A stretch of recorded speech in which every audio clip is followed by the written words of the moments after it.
What's up guys, Andre here, and we have a very special guest today, or actually the newest member of GameXplain, Esme, my niece. How are you doing, Esme? Good, how are you doing? I'm doing pretty good, thank you. No one ever asks me that, so thank you, Esme, I appreciate that. So Esme, can you tell us why you're here today? Why am I talking to you right now, besides the fact that I want to talk to you every day, because you're awesome, but...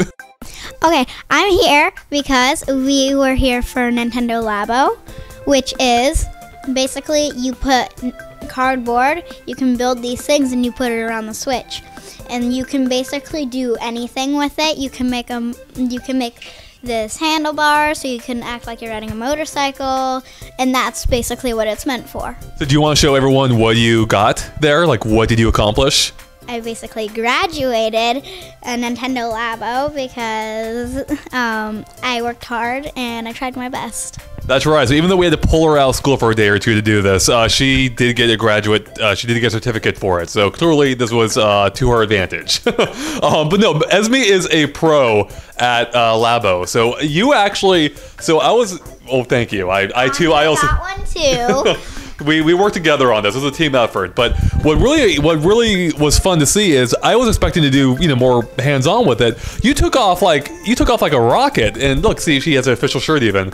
You took off like a rocket though. You did everything yourself. So tell me, what was it like building Labo? Because we only had time to build, I guess, two. We started with the RC car, and then we went on to the fishing rod. So tell me what it was like to build that and work with a Switch with it walking you through each step. Well, I guess it was just basically bending cardboard for me and just putting it together. It seemed really simple, so I didn't watch most of the video, and I just started bending it and folding it, and then I looked at the video how to put it together. And that's basically how it went for me. Yeah, I mean, it walks you through step by step. It shows you exactly where to fold. You can move the camera around if you want. You can rewind directions, speed it up if you want. It's super well done. And it worked so well. I mean, Esme's played the Switch a lot. She's a big Switch fan. She played, how many times did you beat Mario Odyssey, Esme? Twice. Twice. That's double how many times I beat Mario Odyssey. So she already knows her way around the Switch pretty well, but she took to this just like a rat to water. So you were already moving ahead of the directions at point. You're folding things that you figured you have to anyway. So I just started folding it. It seemed simple, so I just started folding every piece that I popped out, and then I looked at the video how to put it together. That's right. So, did you have any challenge at all when putting together the Labo, the Toy-Cons? Was there anything that surprised you or anything that stood out to you about the whole process? Well, I did like decorating, but it was kind of hard when we were making the fishing rod because I guess I couldn't figure out if it was the correct way of putting it in or not. It was confusing, but it was also simple at the same time, it made it challenging. It's kind of crazy to think, right? As you're building it, it's how is this going to come together? How is this going to turn into a fishing rod? And you start putting it together, it's oh my God, it's a fishing rod, right? Right. Then we didn't have time to finish the fishing rod because it's a pretty involved process. We got pretty far into it, but we didn't get to the cranking mechanism. But luckily, after the construction process, we got to go into a room where they had a whole bunch of stuff already put together, right? So tell me, what was it for? What surprised you about that room? Was there something you wanted to go onto right away, or? Well, I wanted to try the piano right away because I thought it'd be you'd see these notes and you'd have to hit the right one. It surprised me because it was nothing like that. It was different. You could tap it and it made different sounds. And I was oh wow, this is way different than what I expected. I mean, I still liked it. Super fun. And what did you think about how you could put the dials in, it would change the sound effects? I think, do you remember what some of the sounds were? Wasn't there one of a person screaming, I think? And there were cats and... So there was a cat, there was a guy screaming, and then there was a guy doo-dee-dum. How's this meat? I love the house. Oh yeah. Let's try this out. Have you tried this one?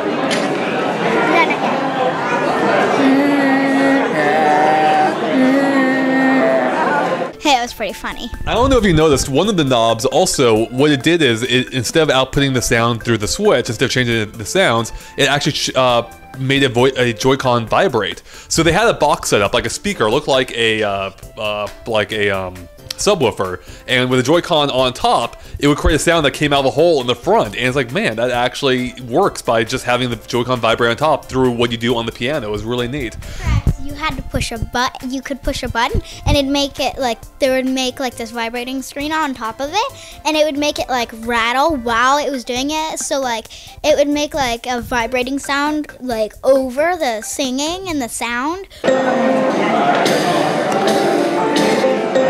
which made it sound pretty cool. I was most impressed by the robot though. The robot must have taken a long time. The robot is freaking awesome, as you all already know. But so Esme was one of the first people to go hands-on with the robot, or like not even hands-on, like body on, I guess. You had the full robot suit. They got you equipped pretty quick. So one of the things real quick is the robot suit looks pretty involved, but it's actually pretty quick to put on, right? Correct. It was most hard to strap them on because the head strap, it fell off and like it went over my head and I couldn't see anything. But it was still very fun. I don't get like how when you put the glasses on it immediately changes. I think it's because like the Switch knows that you're putting it on, so it just changes how the screen looks to you. But that really surprised me. So what was your favorite thing about playing the robot game? Probably liked the smashing and the punching. Like even myself, like I saw you playing the robot, I'm like, man, I want to try the robot. That looks awesome, and it's fun. You know, it's crazy how the entire thing works. Where you have one Joy-Con in the mask that you put down to turn into first person. You have another Joy-Con in the backpack that keeps track of where all your limbs are going, because each limb has like a piece of string that attaches to your backpack. And so it raises and lowers a bunch of levers in the backpack, and the camera, the Joy-Con, can see what it's happening with its camera, and so it knows exactly where each of your limbs are. So what's your favorite thing about the robot besides like smashing? Because you can fly, you can turn into a car, you can shoot lasers. Was there anything else that stood out to you about it? I liked how different motions did different things. I liked how you had to get on your knees to, do the car, and like you could lean sideways to move. I really liked how you could bend down for the car, and that really surprised me, and how there were different things that you could do for the different motions. You could be like car, you had cannons. Standing up, you could punch, and flying, you basically could smash things with your feet. It felt good, right? Like, because you're actually punching. You're stepping, you're stomping things, you're flying, you put your arms out. I can't do it right now. There we go. Yeah, you gotta put your arms backwards. That was like super fun. It's like I was doing it in real life, but just looking at a screen while I'm doing the thing. You actually have to do it like pretty high when you're stomping, because if you're not, it won't censor you doing it. So you do have to move around quite a bit. You will get a workout playing this game. In fact, even tracks how many calories you've burned in the corner, so you could maybe use this as an exercise program. Now, after this, I think it was after this one, at some point, you like ran off. You like just took off like a rocket to go see the motorcycle game. You were like really drawn to that. So what did you think of playing with the motorcycle? Well, it wasn't what I expected. I thought it'd be a little bit different than that, but it was pretty fun. It was challenging. I think that was the most hard one. I thought it'd be better than it was, but I mean, I still really liked it. Doesn't mean you should not try the motorcycle, but it was pretty fun. I liked how you had to go like this, but it was hard because like you couldn't like that. You just had to like that, stamp like with your hands. As one who rides a motorcycle, I thought it was actually surprisingly well done, especially with how the vibrations would come through the handlebars with each Joy-Con on each side. It was pretty cool. And then I think we checked out at least. Oh no, you gotta try a couple more. So we had the house and the fishing. Which one did you like more between the two? I think I liked the fishing because it was challenging to get the shark. I was like, this close to getting the shark. One you almost got, I think. I know. I was like right when it got on, the hook broke because I had already caught a lot of fish on, and I was like, oh, that was like my only chance of getting it. I caught an angler fish though. Yeah, I caught a bunch of fish. I think I liked it better than the house because the house was a little bit confusing, and I didn't like, if you put them in, how would you know where you're going for that? That's what confused me on that. Right, yeah, I can see that. I mean, we didn't have too much time with the house too. They were like kind of showing us a few things, like there's a lot of things you can do. It's probably a better game if you have like time to sit down with it in your own house. Fishing though, that seemed like it was pretty fun. With how you can feel it like reeling in, and what do you think of the level of control? Like with how you can like tilt it. Like you have to raise it when the fish latches on. You can wait. You just have to go like that when you're doing it. I think the controls were great. I don't think any other ones of those would beat the fishing rod. I like the fishing rod the best. That's what really got my attention. All right. So I think we've mostly covered it. We did see a little bit more at the end after we got to try all the games, or all the games on display, where they showed us Toy-Con Garage, where you can really build your own products. Now, unfortunately, we weren't able to film this one, but they showed off all kinds of things. Like, do you remember what all they showed off? They had like a vending machine, I think. They had a guitar. You could make your own fish for the fishing game. You could use a piano. You could use a piano to make the fish. You could use the piano to go fishing. You could also actually use a fishing rod for the piano. So they thought that you could try and mix and match them. I thought that was pretty cool. Yeah, I like that most. Yeah, it seemed like you can do a lot with Toy-Con Garage. Yeah, they had all kinds of contraptions. I took a list. I'll talk about more in a full discussion I'll do later, I think.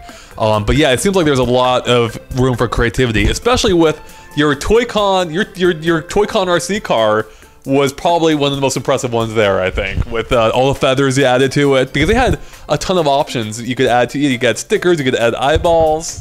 Yeah, right when I saw the feathers, I was like, I know what I'm gonna make. I didn't realize I made it backwards, but you thought the front was the back of the car. Yeah, that's what was confusing to me. I wish I would have a label that said front or back on it, so you would know where it's going.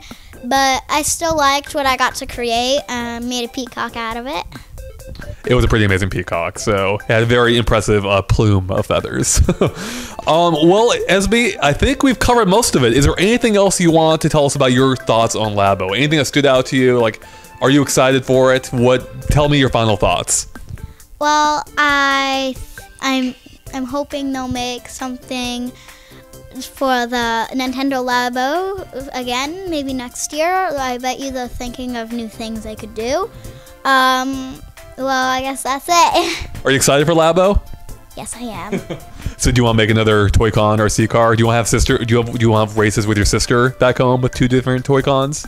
Yeah, if she's not mean to me. And that is where we're going to end this.